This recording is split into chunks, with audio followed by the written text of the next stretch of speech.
In this tutorial I show you how to work the chain bind off.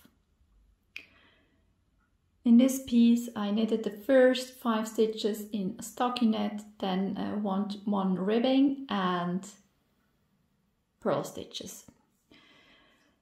With this cast on you always work the stitches as they appear, so the first is a knit stitch, so that's why I will knit it, as well as the second one.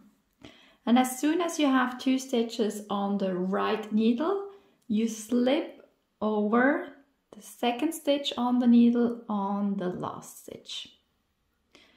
And make sure you don't pull too hard on your yarn to make it loose enough. I will repeat it again, and I slip it over.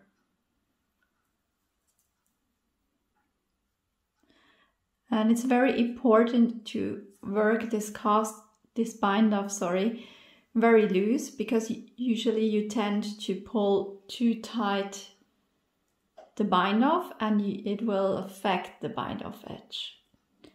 And now you already can see the very nice V's showing up with the chain bind off. The next stitch will be a purl stitch, so that's why I will purl the purl stitch, and I pull it the last stitch over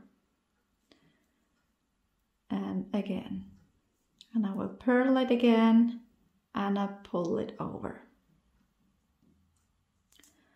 and I will repeat these steps until the end.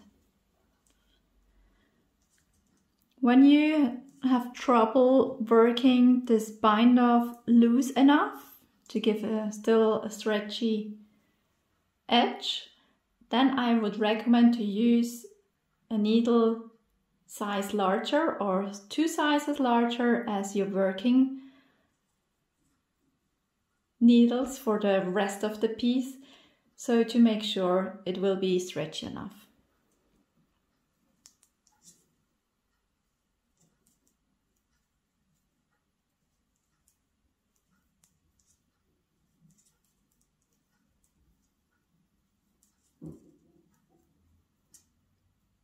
And then with the last stitch you pull the yarn through and you will weave in the end.